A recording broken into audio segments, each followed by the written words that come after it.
पुंडलिक वरदा हरिविठ्ठल श्री ज्ञानदेव तुकाराम. नमस्कार मंडळी, अमृतबिंदू या आध्यात्मिक मराठी यूट्यूब चॅनलवर पुन्हा एकदा आपले स्वागत आहे. आजच्या चिंतनाचा श्लोक असा आहे: दया लक्षिता चक्षुने लक्षवेना, भवा भक्षिता रक्षिता रक्षवेना, क्षयातीत तो अक्षयी मोक्ष देतो, दया दक्षतो साक्षीने पक्ष घेतो. श्रीराम. मंडळी, या श्लोकामधून समर्थांनी जसं तत्वज्ञान सांगितलेलं आहे तसं साहित्यिक दृष्ट्या हा श्लोक अत्यंत महत्वाचा आहे. हा श्लोक वाचताना आपल्या असं लक्षात येतं की या श्लोकामध्ये एकच क्ष या अक्षराचा समर्थांनी 12-13 वेळा उपयोग केलेला आहे. क्ष हे एकच अक्षर कितीतरी वेळा या श्लोकामध्ये आले असं आपल्याला बघायला मिळतं. अशी शब्दरचना करणं, असं साहित्य निर्माण करणं, त्याकरता फार चातुर्य असावं लागतं. अशा चातुर्य पद्धतीनं हा निर्माण झालेला श्लोक आहे. तेव्हा या श्लोकाच्या माध्यमातून समर्थ असं म्हणतात: जया लक्षिता चक्षुने लक्षवेना. जो परमात्मा आहे, निर्गुण ब्रह्म ज्याला म्हणतात, जो ईश्वर आहे, त्या परमात्म्याला आपण आपल्या उघड्या डोळ्यांनी बघू शकत नाही. चर्मचक्षुने आपण त्याला बघू शकत नाही. कारण का?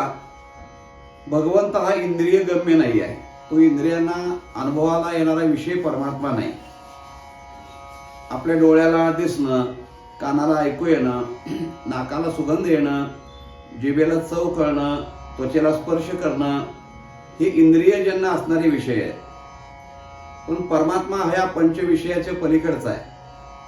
त्याला कोणत्याही इंद्रियाच्या माध्यमातून आपण जर समजून घ्यायचं म्हटलं तर तो इंद्रियाला अगम्य अशा प्रकारचा आहे.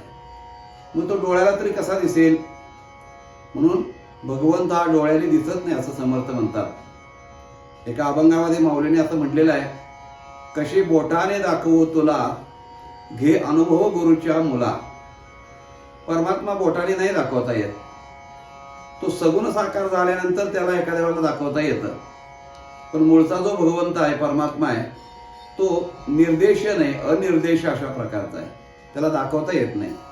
म्हणून जया लक्षिता चक्षुने लक्षवेना असा तो असणारा. चक्षु म्हणजे डोळे. डोळ्याने तो दिसत नाही, तो त्याचं लक्ष आपण डोळ्याने करू शकत नाही, असा असणारा परमात्मा या विश्वाचं जो काही ग्रास करणारा काळ आहे. भवा भक्षिता रक्षिता रक्षवेना. ही जी भव म्हणजे हा निर्माण झालेला हा सगळा संसार, याला भव म्हटलेला आहे. या भवाला भक्षण जर कोण करत असेल तर काळ भक्षण करतो. काळाच्या मुखात हा सगळा संसार जात असतो. अगदी स्वर्ग, मृत्यू, पाताळ, 14 भुवन, वैकुंठ, कैलास, सत्यलोक इत्यादी या सगळ्या गोष्टी ह्या निर्माण झालेल्या आहेत. आणि जे निर्माण झालेलं आहे त्याला भव असं म्हणतात. भव म्हणजे निर्माण होणे, होणे असा अर्थ आहे संस्कृतमध्ये. तेव्हा जे निर्माण झालेले आहे त्याला भव असं म्हणतात. आणि हा जो भव आहे, त्या भवाचा ग्रास करणारा कोण असेल तर तो काळ आहे. त्या काळाच्या तडाख्यातून या संसारातल्या कोणत्याही वस्तूचं रक्षण कोणीही मनुष्य करू शकत नाही. काळाची सत्ता ही अंतिम सत्ता आहे. त्याच्या सत्तेमध्ये सगळं तो त्या ठिकाणी सगळ्याचा ग्रास करतो. माऊलीने असं म्हणलेलं आहे की हा सगळा या काळाने या विश्वाचा कसा ग्रास केलेला आहे बघ, असं अर्जुनाला भगवान म्हणतात. तेव्हा महाराज म्हणतात की भवा भक्षिता रक्षिता रक्षवेना. कुणी जरी किती राखण्याचा प्रयत्न केला तर तो त्याचा सांभाळ नाही करू शकत.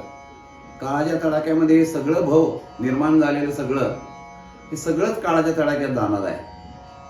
आणि म्हणून असं जेव्हा असतं त्यावेळेला मग त्याच्यातून सोडवणारा तर कोणी आहे की नाही? मग कोणच नाही असं आहे का? तर असा त्याचा अर्थ नाही. एक जण आहे त्या काळाच्या पलीकडचा, तो म्हणजे परमात्मा. ज्याचं वर्णन केलं ना, जया चक्षुने लक्षिता लक्षवेना, असा जो परमात्मा आहे तो. आणि तोच फक्त या काळाच्या तडाख्यातून सोडवू शकतो बाबा, वाचवू शकतो. काळाचा त्याच्यावर आघात होऊ देत नाही असा एकमेव तो परमात्मा आहे. आणि त्याचं जे चिंतन करतात त्या चिंतन करणाऱ्याला तो काय देतो? क्षयातीत तो अक्षयी मोक्ष देतो. समर्थ म्हणतात क्षयातीत असणारा अक्षयी मोक्ष त्याला तो प्राप्त करून देतो. क्षय म्हणजे ज्याला नाश होतो त्याला क्षय म्हणतात, आणि क्षयातीत असणारं परमात्म्याचं स्वरूप आहे. आनंद अद्वय म्हटलेला आहे. नित्य नित्य म्हणजेच क्षयातीत असा असणारा तो आहे. आणि म्हणून असा तो असणारा क्षयातीत तो अक्षयी मोक्ष देतो. भक्ताला देखील आपल्यासारखं तो अक्षयी बनवतो. तुकाराम महाराजांनी जे म्हटलं ना की अविनाश करी आपुलिया ऐसे लावी मना पिसे गोविंदाचे, तो अविनाशी बनवतो म्हणजे अक्षयी बनवतो. क्षयातीत तो अक्षयी मोक्ष देतो. आणि पुढे समर्थ म्हणतात की दया दक्ष तो साक्षीने पक्ष घेतो. परमात्मा अत्यंत दयाळू आहे. दया दक्ष म्हणजे दयेसाठी तत्पर आहे. दया करायला त्या परमात्म्याला एक क्षणाचाही विलंब लागत नाही. आपण एखाद्याला कार्यदक्ष म्हणतो तसं तो दयादक्ष आहे. म्हणजे तात्काळ दया करतो. पण कुणावरती करतो? आपल्या दासांच्या वरती, आपल्या भक्तांच्या वरती तो दया करतो. आणि आपल्या भक्तांची बाजू तो पक्ष घेतो. दयादक्ष तो साक्षीने पक्ष घेतो. त्याची बाजू घेऊन काळाच्या तावडीतून त्याला सोडवतो, किंवा काळाच्या तडाख्याच्या मध्ये आडवा येऊन भक्ताचं रक्षण त्या काळापासून तो करतो.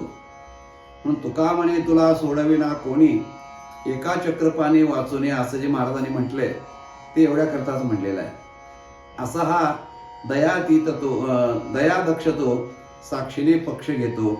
आपल्या भक्तांचा पक्ष घेणारा म्हणजे आपल्या भक्तांची बाजू घेणारा आणि त्याचं सर्वांगाने रक्षण करणारा जो परमात्मा, त्या भगवंताला आपण दासाने शरण गेलं पाहिजे. हा मुद्दा यातून समर्थांना एवढा सांगायचा आहे. तेव्हा असं असणारं या श्लोकाचं चिंतन आहे. मंडळी, चिंतन आपल्याला कसं वाटलं ते जरूर कळवा. आवडलं असेल तर इतरांच्यापर्यंत शेअर करा. चॅनल सबस्क्राईब केलं नसेल तर अवश्य सबस्क्राईब करा. भेटूया पुढच्या भागामध्ये. तोपर्यंत नमस्कार. रामकृष्ण हरी.